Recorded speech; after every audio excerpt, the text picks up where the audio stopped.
can do whatever you want. So, good afternoon, everyone. Thank you for choosing this presentation, and I'm telling you right now, you're lucky, because this is going to be the best presentation the entire week, okay? All right? Hold me to that. All right. So, my name is Joe Fazzari, and I am the District Attorney of Schuyler County. Other than people that are from Schuyler County, anybody even know where it is? All right? Schuyler County is in this.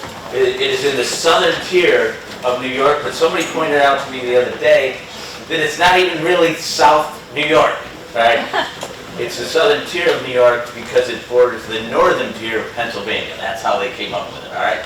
It is kind of in the middle of Tompkins County, which is Ithaca, Chemung County, which is Elmira. So, but it's at the foot of Seneca Lake, which is the longest figure lake in the state of New York, and it is a beautiful place. And I'm here also to tell you that we have 18,500 people that live in the entire county. Okay, 18,500 people that live in the entire county. I am the elected district attorney. I got elected at the age of 29 years old. And I know I only look like I'm 35 now, but I've actually been in that office for 27 years as district attorney. And I was there for 5 years as an assistant district attorney as well. So my entire career has been in the prosecution field. I have taken it very seriously, and you may say, that with 18,500 people in the county, probably don't have much crime, but senior investigator Mark Procopio back there, he could probably tell you that's not actually the case. Sometimes in small communities, there are significant crimes that are committed. One of the things that I've noticed over the years is that a major crime that happens frequently in our county is child sexual assault. Okay? And maybe that's because we're such a rural community. I can't tell you, I don't know why. I've never done any studies on it, but we're very rural. So there are a lot of those cases that have been occurring over the years. And as I'll tell you in a few minutes, that is something that is very near and dear to my own heart. So I came to talk to you today about this novel concept that my office created. And it is the Justice Center of the Southern Tier. And I know that there are advocacy centers all over the state and all over the country for victims, but this is a little different, and I'll explain to you why. This is what we're going to talk about. All right, this is where it is, Montour Falls, which is just a tiny town with maybe 2,000 people that live in it. It's on the main street. It's right next to our Child Advocacy Center. It is in the same building. The owner of the building built it to fit our needs, so that was good. And here's our website. Also, I have some brochures if anybody would like them after the fact. All right. Now I noticed since I've been here, I've heard people talking about rape. I've heard people talking about sexual assault, violence, all that stuff. I gave a speech for the Office of Victim Services, the state office, in June, and they said, make sure you have a slide that puts down that there's a trigger warning. And they said, but you can't use the word trigger, right? You have to use activation clue. I'm here with a bunch of cops this week. Nobody cares about trigger warnings, no nothing, right? So I'm just telling you today that we may have some discussions about child sexual assault, all right? Sexual assault of anyone, okay?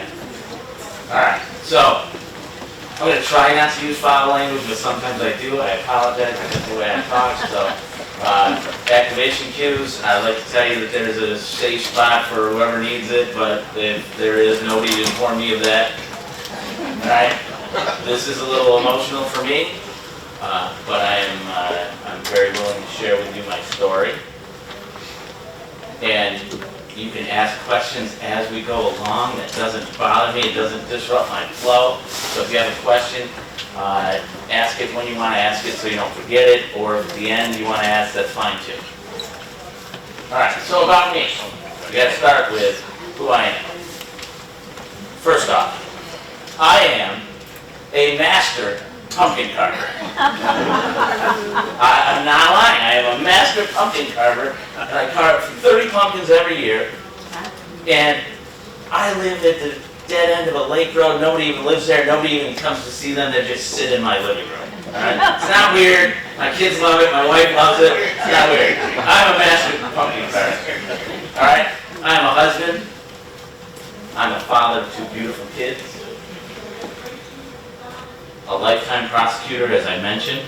This is me in Tompkins County, where I handled a special prosecution in a rape case.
I believe in the power of music, just so you know. Okay. First off, is this guy absolutely adorable or what? Right? I mean, he's adorable. Right? At that point in time, I was 14 years old. I would tell you that she is 5 feet tall. She's 2 of my very best friends still to this day. She is 5 feet tall. I'm 14 years old. And by that point, I had been sexually assaulted probably over 100 times. Okay? So, I'm not here just as a prosecutor. I'm here as a victim and a survivor of child sexual assault. It is something that went on in my life from the time that I was 7 or 8 until I turned 15 years old. Yeah, actually probably 6 months after I turned 15 years old. And he ultimately went away to college. He was just an older boy. Right? As I said, I get emotional when I tell this story, but it's who I am, and it's how I think I got here. It's how I believe that I ended up establishing and creating the Justice Center of the Southern Tier. It is what motivated me, and it is the basis for me as a prosecutor to believe the victim all the time until something happens that proves to me that I shouldn't believe that victim. Right? The DCJS people interviewed me yesterday, and they said, pick a topic. And I said, what motivates me? And so they recorded it, and my answer was going to work every day to try to help victims. So, really cute kid, right? So, I like to put this down as my thing. It's with all the police around, you have the absolute right to remain silent. All right? And that's what I did. I had the absolute right to not tell anybody, and I didn't tell anybody until I was 36 years old. At 36 years old, I had decided that I finally needed to tell somebody. I told my beautiful wife, who was my high school sweetheart. I'll tell you that I told her everything about my life forever. That was the one thing that I was unable to do, was tell her what had happened to me. And I can't even tell you why. I know that I tried on no fewer than 200 occasions to tell her what had happened to me. And I could not do it. I mean, here's a guy that's in a courtroom all the time that's in meetings all the time with kids and women that have been sexually assaulted, and I tell them, it is so good that you told. Yet, me, I couldn't do it. The silence for me became what I like to call absolutely deafening. It was destroying me on the inside. So, this is where I live. There's a dock down below my house on beautiful Central Lake. And I decided one night that it was going to be the night that I was going to tell my wife. And I sat on the dock with her. We had a fire going, just the two of us. We had, I don't know if we had a glass of wine or not, but we had, the stars were out. It was a beautiful night. And I told her, I said, I was sexually assaulted as a kid. And I could tell that she was devastated by it. And she just put my head in her lap and she said she was sorry. And I had expected that when I just revealed, what I just had said, that it would draw some sort of a much greater response. And I thought about it after the fact, and we talked about it quite a bit later on, and I said, I just needed so much more from you right then and there. And she said, I didn't know what to do. I mean, think about that. How do you know what to do when somebody, unless you are a social worker, unless you are somebody that it has happened to, how do you know how to react to that kind of a statement? And we just let it go. And that was it. I told one time, and it was just over. 5 years later, 4 years later, I was really not doing well. And I said to her, I need something more. And she basically said, I think you need to go see a therapist. Therapist? Any social workers here? Therapist? What are you talking about? Therapy? I'm going to go there and they're going to say, oh, you hate your mom, you hate your mother, you don't like your father. And here I am as this guy who is a professional who refers people to therapy all the time. And again, I can't do it myself. Like, you got to be kidding me. I told my mother. I told her because I wanted her to, I really did, I wanted her to feel bad because it happened under her watch. And I've come way past that these days, but, and first thing she said was, we need to go see a therapist. And I'm like, I'm not going. She said, well, I'm going to call and make you an appointment. I said, all right, well, I may or may not show up. And you know what? I went. It was the single greatest thing in my life, going to see this therapist. And I did it for 5 straight years. 5 straight years, once a week. And I look back and say, that therapist, she saved my life. She really did. When I was going through all of this with the therapist, I realized that I was in a position, my professional capacity, to do something about this, about other people that had gone through what I was going through. And probably the most incredible thing for me was she referred me to the Advocacy Center in Tompkins County in Ithaca. And they had a group therapy for sexual assault survivors. And I thought, all right, this might get weird. And it was men and women. And I went, and after 5 minutes, I said, oh my God, I'm not alone. I mean, that's all I could think of was, I'm not alone. And I met this wonderful group of people that had different experiences, but similar effects, similar thoughts going through their minds.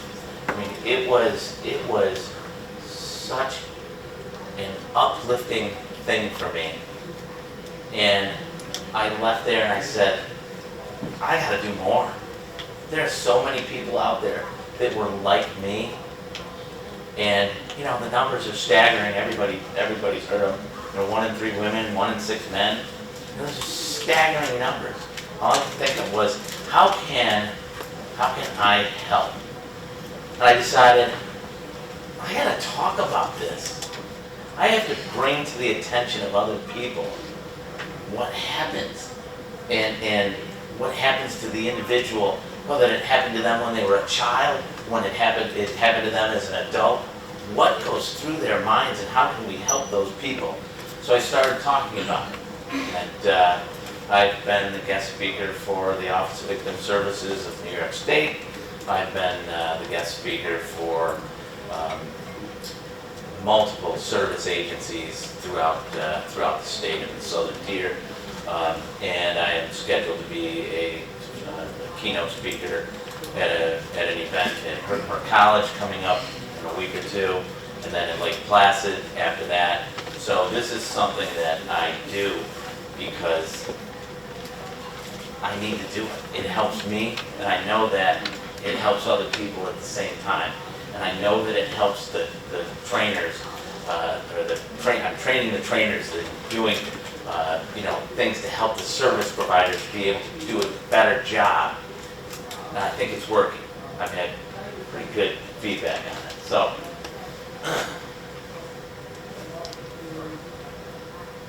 telling for the first time, it has led me to, I hate to have to turn this way, but that's not over here, and I don't see very well. So understanding the value of trauma therapy. It is a huge component of dealing with victims. All right. And by the way, I'm talking about sexual assault, but this applies to all victims of trauma. So it applies equally to any type of crime that causes trauma.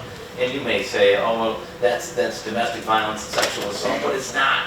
You can get robbed, you can get burglarized, you can get assaulted, physically assaulted, and those are all traumatic things. And that's one of the differences about my Justice Center is that, I should say our Justice Center, it covers all of those crimes, not just domestic violence, not just sexual assault. Go ahead. It might be a stupid question, but what is the difference between sexual, like a rape or an assault? Like, yeah, okay. So no, it's not a dumb question. The question is, what's the difference between a rape or a sexual assault and just plain assault? Well, plain assault can just be punch somebody right in the face or hit them with some sort of an object. So sexual assault is always, the component of it is there's some sort of sexual. It could be force. It could be based on age. It could be a number of things. Okay. Yeah. So it's the physical violence of hitting and causing injury in a physical way. So I learned that I was in a position to help victims, and it put me in a place where I knew I had to do more. So as I mentioned, I started speaking. It also helped me to understand where after all these years, where we've been failing our victims. And to me, that's huge. And I can honestly say, when I started, I was part of the problem. I had this very small office. I mean, I mentioned we only have 18,000 people in the county, so the DA's office isn't all that big. So somebody would have a domestic violence incident, the victim, I didn't bring them all into my office when I first started. It just wasn't what we did. And so if the victim called me up and said, yeah, I don't want to press charges, okay, that's fine, ACD, we'd send it to the judge in case you get dismissed, right? With a slap on the wrist saying, don't do it again. And, so I looked at it, I was part of the problem. And I think Fred Green talked today from Westchester County DA's office. He said the same thing. We didn't ask the right questions back then. I mean, we're not talking about 1992. Things have come a long way. And so I definitely learned that we were failing our victims. And as I continued to grow and go through all of this, I said, you know what, we need to bring in our victims. Every victim needs to meet with an assistant DA, and they have to do that within a very short period of time after the case has commenced. All right, so I have a victim service advocate in my office, which is a New York State position and a great position, and my advocate immediately contacts the victims, and if she can't get in touch with them for some reason, she is calling, she's getting the police to try to reach this person, and or as last resort, we will send a letter saying, we need to talk to you. So we meet with all of our victims almost immediately.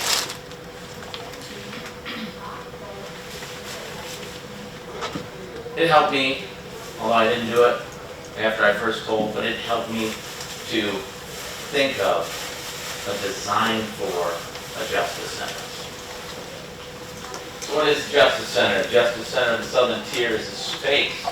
All right, that's what I want to call it, is a space. It's not a group, it's not an organization, it's a space. All right. It has a multidisciplinary team dedicated to aiding victims in their pursuit of justice. By consolidating a range of services in a single location, we aim to provide comprehensive support to those in need. Okay? So, the concept for me was this. I want to help victims. I want to do it better than everybody else. And I'm going to need a lot of support from a lot of different agencies. First up, I reached out to the Office of Victim Services and said, here's my plan. I'm wondering if you can give me some funding for a consultant. And they said yes, so I knew right then and there I might be onto something. So they gave me the funds for a consultant, and then I started to figure out how we were going to do this. But in my mind, it was simple. I wanted to bring the services to the victims. I wanted to do it in a single space. And I wanted it to be in a space that was safe. And I wanted it to be in a space that wasn't like an office. All right? So my measuring stick was easy. And again, Senior Investigator Procopio will get this, and all the other police officers will get this. In my sheriff's department, where the vast majority of interviews took place, had the old metal desks, the old metal filing cabinets, crap all over the place. The desk had a shelf that was this high, so the cops would sit on this side, and the victim would sit over here in an old metal chair, right next to, I swear to God, they call it a bull ring, is that what it is? Mm-hmm. The bull ring. You know what a bull ring is for? Yep. Handcuff the defendant there, the suspect there. That's how we were interviewing our victims. To me, that was insane. All right? I said, we cannot put these people in a place like that anymore. We've done it for too long. Now, again, unfortunately, Schuyler County does not have a lot of money. So doing something this big took a lot of effort, and I'll talk about raising money, but this was something that was going to be so novel and so new, and I knew that I was going to get a little bit of blowback from my legislature. So anyway, our vision is the Justice Center of the Southern Tier envisions a community of victims and service providers working together in a safe environment that is free from coercion and fear. It is a place where victims can come for education, opportunity, and comprehensive and integrated services in the pursuit of justice, hope, and healing. And that's what we're looking to do. So our team, it's the Schuyler County District Attorney's Office. It is Pathways Incorporated, which is a not-for-profit.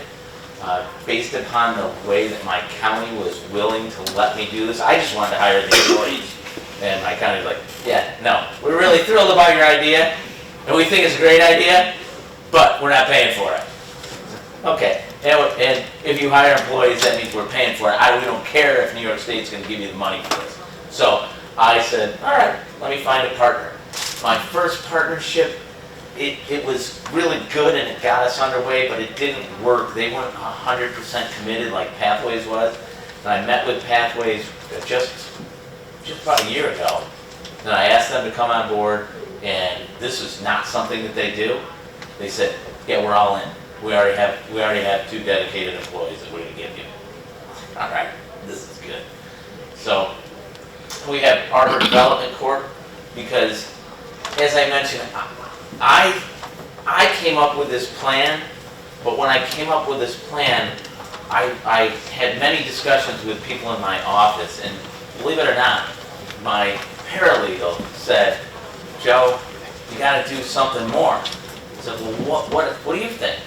She said, we need a shelter. I said, oh, I don't know anything about that stuff. So we partnered with Arbor Development, and we didn't create a shelter because the rules about shelters are, you can't do it unless that's your business. So anyway, we came up with a temporary housing plan. And it just so happened that the building that we had rented for the Justice Center had apartments on the back side. They were very safe, and there were different entrances that you could only get in by using a key. And so we rented one of those. And believe it or not, we could use multiple of them now. So Arbor Development Corp., they were fantastic. And then, of course, the New York State Office of Victim Services, they have, they just love this project, and it's working. And I'm going to give you some numbers in a little bit. But so this is my team, all right? See that handsome guy? Cute kid and whatnot. Anyway, so this is my team from the DA's office, and this is my team from the Justice Center.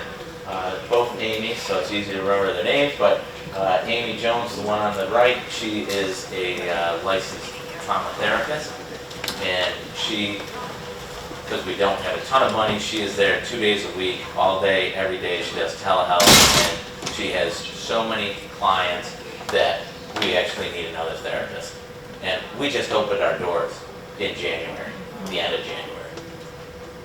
All right, this is where it is. It's in Montour Falls, and Montour Falls is a beautiful little town. This is the backdrop of the main drag, and to go with that theme, and more so with my own theme, I said, first off, we got to design this place where people are going to walk in and say, they care about us. So what I needed was comfy furniture, greenery, and I needed this slate waterfall. I did, and I'll tell you why. I needed it because when I was going through all of my trauma, not as a kid, but as an adult trying to figure out what had happened to me, I built this rock wall, all right? I dragged every single rock. I mean, it's 15 feet high by 30 feet long. And I dragged every rock out of that lake by myself, and I got it up on that wall, and that became my defense mechanism. When I needed help, I would go down there and throw rocks on there. I said, I need a waterfall, a rock waterfall in there. So it was expensive.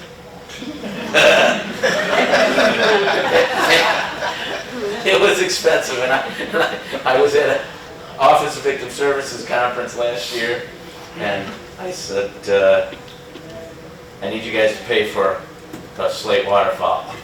And they said, Joe, we're not paying for a slate waterfall. I said, yes, you are. And I told them how it was therapy for me and that there is water therapy. And they said, give us the research on it. I did the research, and they came back and said, Joe, we're going to pay for that waterfall. All right? Yeah.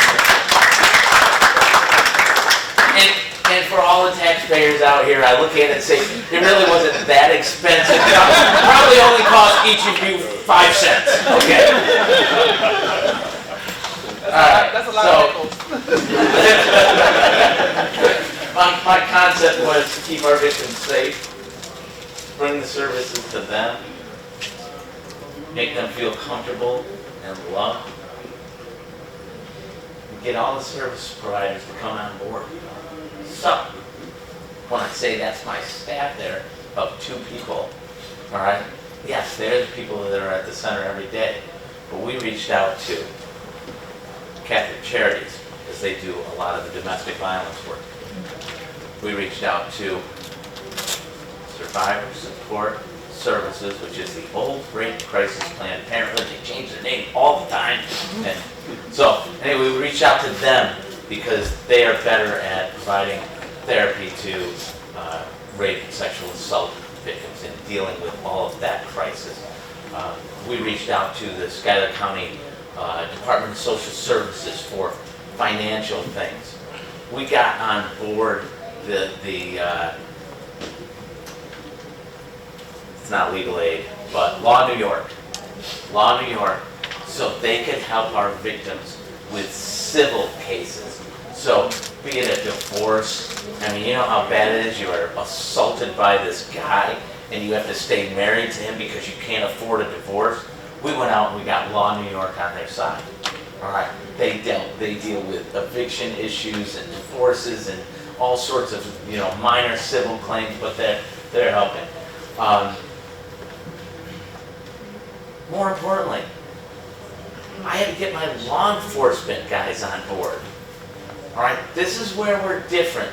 Not only because the Justice Center deals with all victims of crime, which I'll describe in a little bit, but because I got the police to move out of their offices and come to the center to interview our victims there.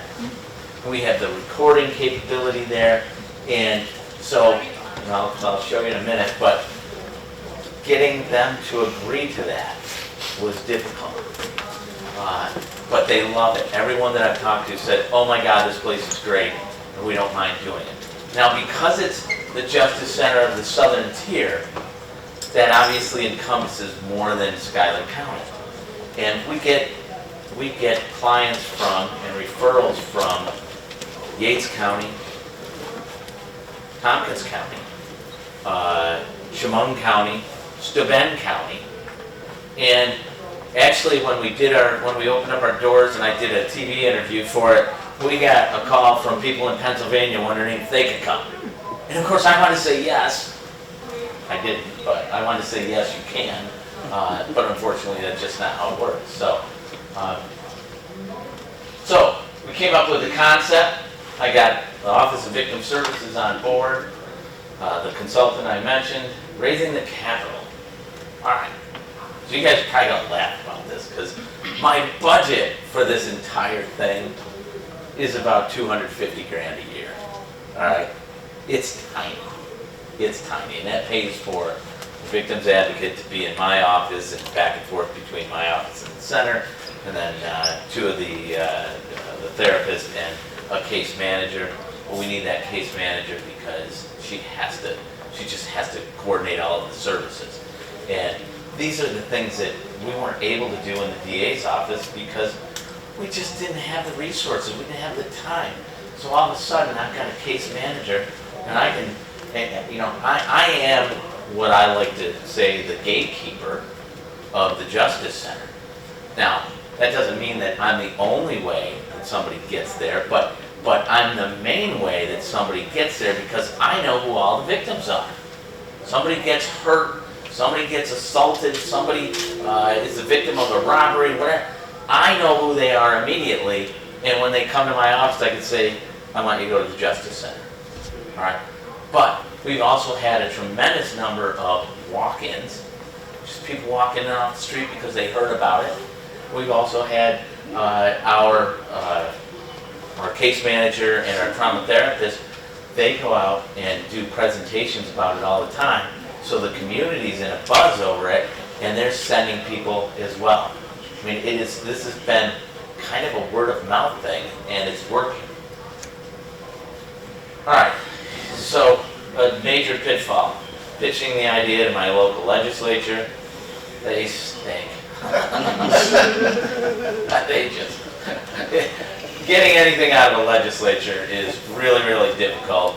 And they like the idea, but they're not willing to expend any funds to do it because they don't want to get hurt. And and you know, they have to be fiscally responsible. And so then what do? They give it to the county attorney. There's no county attorneys in here, are there? All right, they give it to the county attorney. Oh my God, right? I need an MOU that should be a page and a half, and I get back 15 pages, right?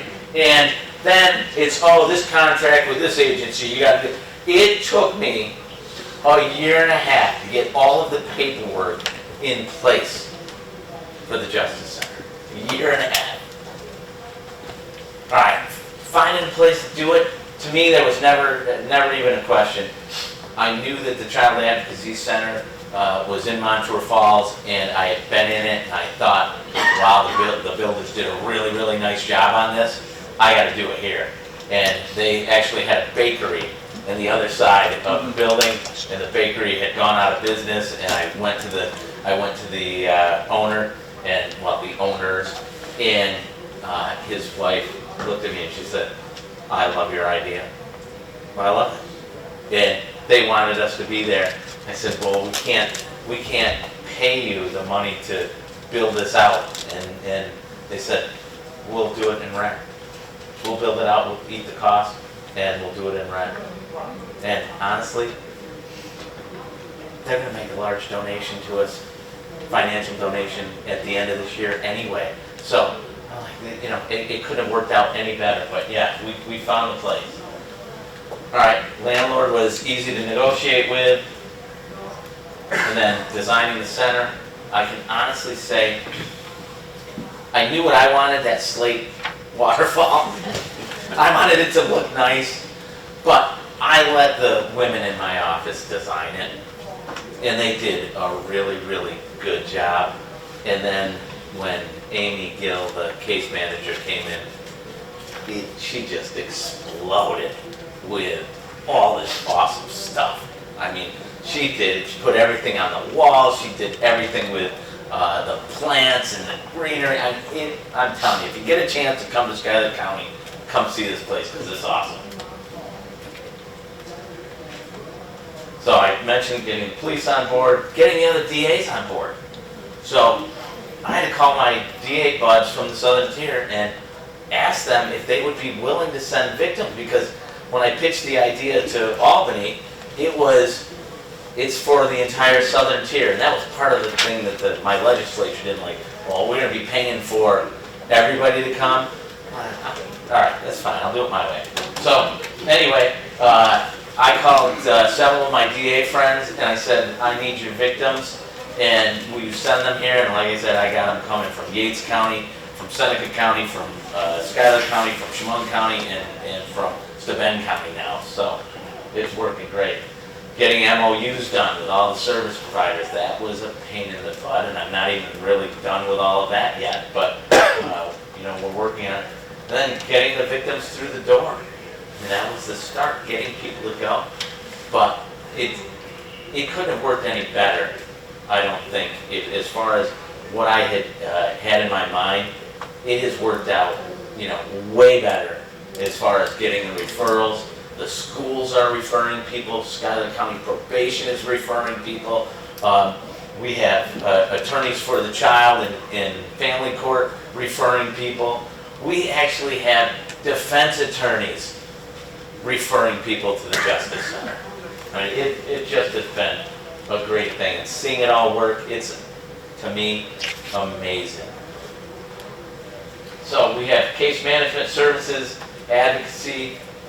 We have either the case manager or my advocate that will accompany victims, survivors to court proceedings.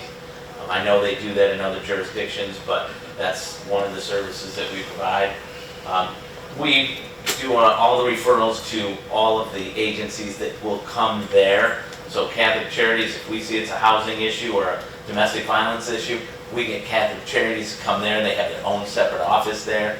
The DA has an office there. And what I tell everybody, you need to understand this is not an arm of the DA's office. All right, this is its own separate entity. And yes, I created it, but it is run by Pathways. I am more so an advisor than anything else. And I'm in charge of keeping track of the money, because they gave it to, OBS gave it to Schuyler County. So I have to track the money and report on it.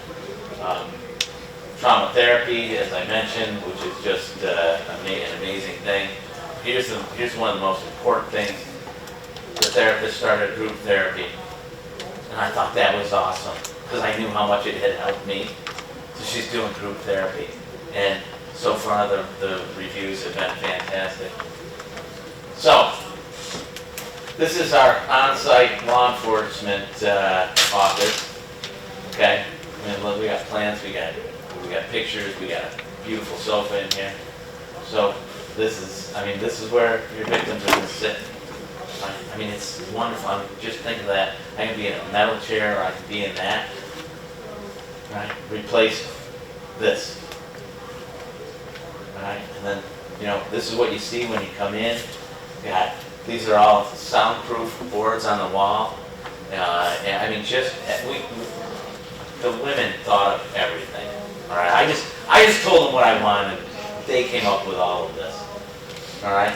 Our community partners are Catholic Charities, the food pantry. So we got the food pantry to donate food for the apartment. So they bring in boxed stuff and canned goods, and we put that in the apartment so any victims or survivors can come in there and stay. And as I mentioned, it's short term. So we just opened it up 2 or 3 weeks ago. We've already had 3 families in there, and it is like a last resort. You have no place else to go. I literally had a woman that met me at the door, because it happened to be a day that my advocate wasn't around. Met me at the door. She had a bag of her stuff, in a garbage bag of stuff, and that was it. And she said, I need help. She had a taxi drop her off. I need help. And I'm like, you're going in here right now. I know we don't even have the contract ready. You're going in here right now. And we have done that for the last 3 weeks, and we were getting referrals from the Salvation Army in Chemung County, and people know what we got going on, and it's just working. We went to Schuyler County Transit. We asked if we could have bus passes. We went to the dry cleaner and the laundromat around the corner and said, can we put money on an account, and when these people come in, they can wash their stuff there? Yeah, I'm sure there are things that we didn't think of, but we're really trying our best to get it all right. But we've partnered with the Sheriff's Department, the Village Police Department at Watkins Glen, the Horse-Edge Village Police Department, Crime Victim Services in Chemung County and Yates County, just about everybody. And I have gone out and been asked to talk about this in front of a lot of our local service clubs, select Lions clubs. And you know what? It's been great. I give them my spiel. Next thing I know, I got a $500 donation. Right? That's perfect. They say, how can we help? Donations would be great. Anything that you can do, time, donations, whatever you do, and they're sending us money. So it's just really.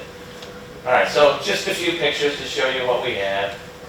All right, this is my one thing that I don't like, and it's in the lobby, and I never should have approved that. I really wanted kind of like a country desk, something white with a little lamp behind it, and they ordered this monstrosity, but they fixed it up.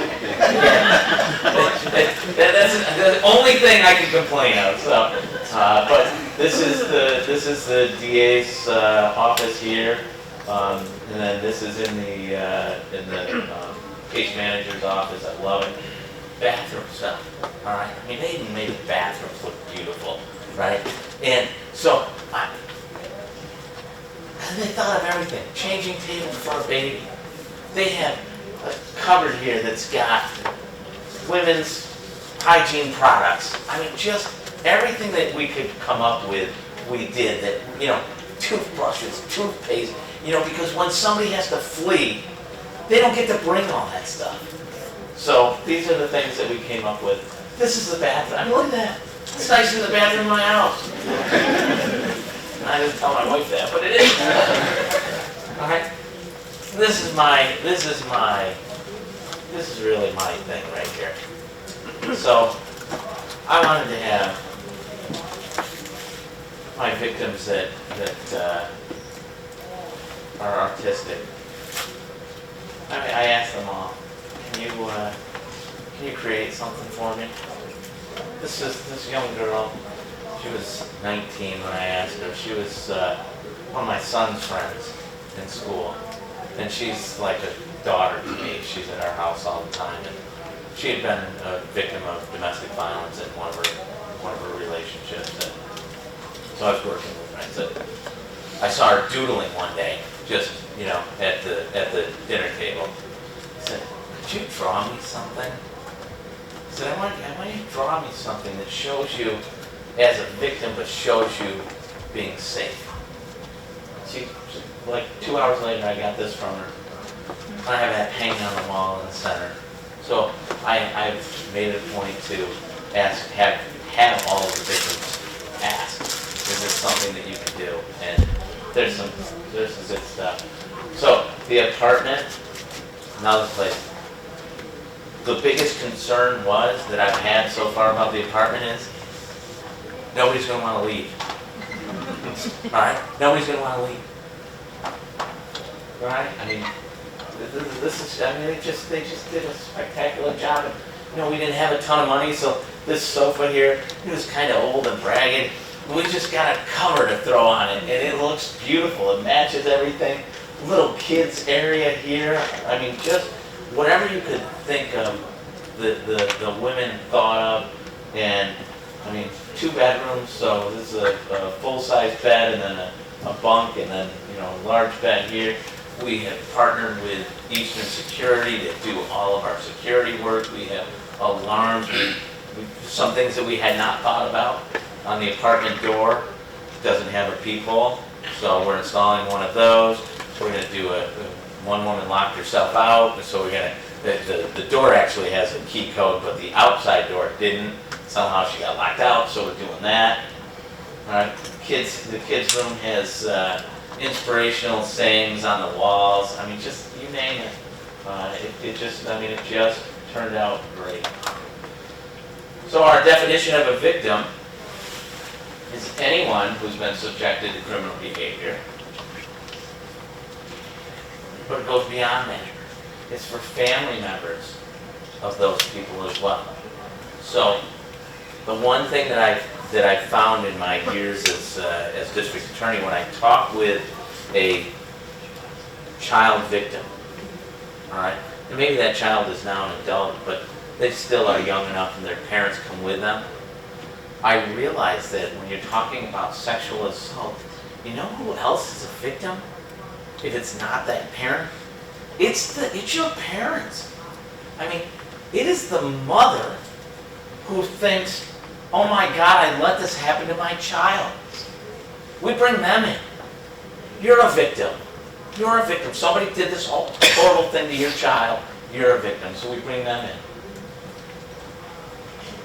Our definition of a crime is anything in the New York State penal law, any local law offenses,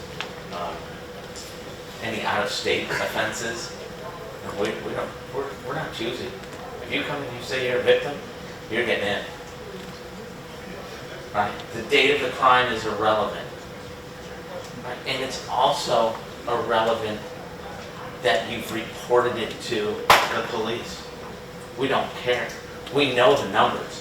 It is the vast majority of people that are sexually assaulted, and a huge percentage of people that have domestic violence committed against them don't ever report. So that's one of our goals in our projects, is to figure out outreach. How do we get those people to come in? I don't have an answer for that yet, but we are having people walk in, so maybe it's word of mouth. And the great thing is every time I do this and I present to a local service agency, all of those people know somebody that had been sexually assaulted or had been subjected to domestic violence. So I asked for some testimonials, and this is to me has made it all worth it. But I can't put into words how appreciative I am for all you ladies did for my kids and I. I will never forget you and your beautiful hearts. I couldn't be more thankful than I am that despite the circumstances, our paths were able to cross, and beautiful bonds were created, only good memories. Thank you from the bottom of my heart. My heart truly feels blessed to have had this opportunity. Please make sure your higher-ups know just how amazing you two are. One hell of a duo. I'm so lucky to have met you. Talking about our caseworker and our therapist. And that's what I feel. I mean, every day, I have to tell you, I go there, and I've got a very serious meeting with a victim. By the way, the prosecutors all meet victims there too. So, but I go there, and I'm getting ready for a serious meeting with a victim, and I'll just sit there, and I'll have this smile on my face. And the therapist will say, "Why are you smiling?" I'm like, "Because I can't believe we did this. You know, we did it. It was a community program, and it has worked." All right, this is another one. Hi, Adrian. She's my victim service advocate. It was great to see you last week, even though it wasn't because of something good. Thank you for everything you're doing and for stepping up for Cameron. She left there feeling so much better, knowing she has more than us for support. She said, "You are so kind. She's so glad to have met you." All right, just on the napkin. All right, I've been called Piggy since I was a baby, so now I'm obsessed with them. This one is for your office. My heart will always be connected to this amazing place. And these are real victims. All right, just the budget, as I mentioned, 250 grand. That's all we have. I'm going to try for more because the numbers for my area have been pretty staggering. All right. Oh, and by the way, it is all free. All right. There's no charge to anybody. When you go into therapy, you know, we don't ask if you have insurance first. We don't even, that question never gets asked. All right. It is free. And even though there probably is some funding out there that we could go after, no way I don't want victims even thinking about a cost. So, I forgot what I had one other thing I was going to say, but I forgot it. All right, so, as you can tell, I'm not silent anymore. All right? This is what I do now, and I've gotten older, and I am about ready to retire from my job as district attorney in a year and a half. But I'm going to continue to do this because this is my true passion, and I feel like I made a difference. So what do I want you to walk away with today, take away from this? I don't know, take away whatever you felt was good information, but know that everybody can make a difference, and that's all I wanted to do. They wanted to name this place after me, and I said, no, I don't want that. I just want people to be able to come here and get the services. I don't want accolades. I just want for the victims to be helped. And I want it to be in a safe and beautiful and comfortable place. So take away that you can do something like this if you need it. And as I said, it's different because it brought the police and the prosecutors in. All right? As I mentioned, there are many advocate centers. They have advocates and therapy and everything for the victims, but not, as far as I know, there's no place in the country that has the cops interviewing the victims in a justice center, all right, on a regular basis. So with that, let me just ask, does anybody have any questions? Yes, ma'am. I have two questions and two comments. Okay. How many housing units are connected to the Justice Center? So there are actually 3, but we don't have them all. We only have 1. Oh, okay. But if things go the way that I think they will, we're going to get all 3. There are a couple of old people that live there, and I mean, like, sorry, but they're like really old according to so I don't know that they're not going to kick them out, and I don't want them kicked out, but they're not going to be there a whole lot longer. Hold on, one more. So I think that this is a great concept. And as the former president of the legislature, I would have gotten my caucus to vote for this. Ah, yeah. And but living in a community where gun violence is like prevalent, I'm trying to figure out how a center like this would be beneficial or safe. I can see the benefits, but being safe in a community where violence where gun violence. You know, again, you are in a world that I'm not in, and that, you know, I'm in that rural community where we don't have a lot of gun violence at all. So I can't necessarily tell you how it can work, but I believe that it could work.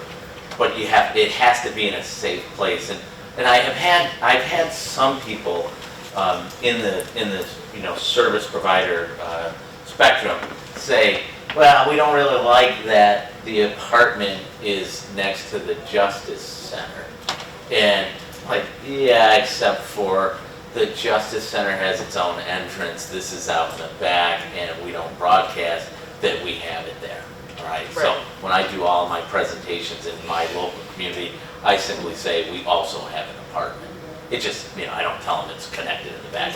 But we did all the security. I got the sheriff to agree to do extra patrols there. They get notified as soon as we have somebody on that's going to stay there for a few days or a week. They get notified, and they do extra patrols in that area. So I mean, that's a possibility. If you got to work with everybody out there, and I understand that, you know, in my community it's probably a little easier. I know every single cop by their name, right? They all know me. Of course, I've been there for 100 years, so you know, they all know me, and it's easier to get people to work with you if they trust you and they believe in you, and that's kind of what has happened in this project. But I'd be willing to help anybody if you want to set something up like this. I would be willing to help anybody. All right, so Jimmy Catino, Supervisor Troy Snell. So with the job that we do, we work firsthand with victims as well as the aggressors. So we work with the high risk to get shot or be shot. All right.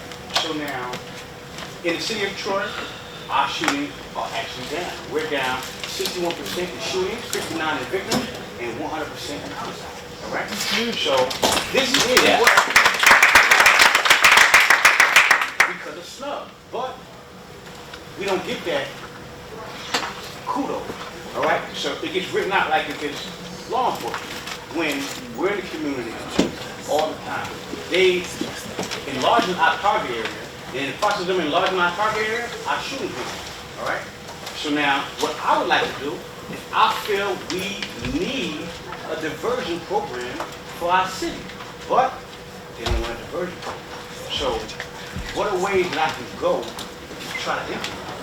So, I mean, that's, you know, one last thing, we do have to wrap up here, but, you know, my thought is, with all of this, I'm not asking you to go out and create justice centers, all right? I'm telling you that this was a way that I thought we could help victims. And I think what you have to do is, I thought outside of the box. I mean, we had the standard stuff, all right, go to probation, they'll help you, go to DSS, they'll help you. So we came up with this concept of how to do it differently. And in your community, you have to come up with that different idea. I think my idea is great, but I don't think it's going to work in every single community. I shouldn't say it won't work, because I think it probably will, but I think that there are going to be different hurdles in every single community. So, yeah. Any other questions? All right, I have a question for you. Was this the best one you've gone to so far? Thank you. Oh, if anybody wants a... Those contracts.